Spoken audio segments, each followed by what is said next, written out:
நான்வெஜ்ல நான் செய்யற பிரியாணி எனக்கு ரொம்ப பிடிக்கும். அதுக்கப்புறம் சீ ஃபுட் வந்து நண்டு, மீன் இதெல்லாம் ரொம்ப பிடிக்கும். குறிப்பா கன்னியாகுமரி, ராமநாதபுரம் அந்த டிஸ்ட்ரிக்ட் எல்லாம் போனோம்னா சீ ஃபுட்டு கட்டாயம் வந்து ஏதாவது ஒரு வேளை சாப்பிட முடியுமான்னு பார்ப்பேன்.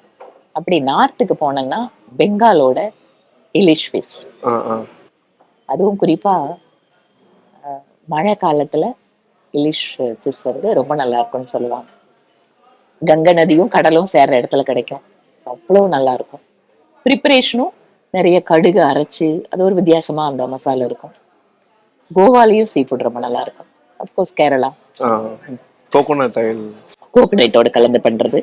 அது இல்லாம பெங்கால்ல இன்னொரு ஐட்டம், பிரானை வந்து தேங்காய் அரைச்சு நம்மளோட இளநீ இருக்குல்ல, ஆமா, இளநீ வந்து இளநிக்குள்ளேயே அந்த இளநீ தண்ணி எடுத்துட்டு அதுக்குள்ள தேங்காயில மசால் கொஞ்சம் கலந்து தேங்காய் அரைச்சு விட்டு அதுல பிரானை போட்டு சூடா அந்த இளநிக்குள்ள வச்சு கொடுப்பாங்க.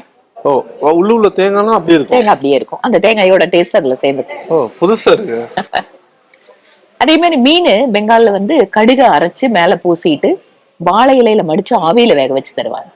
ஓ, பாருங்க, வெஜிடேரியன் ஹோட்டல் உட்காந்து அதெல்லாம் பேசி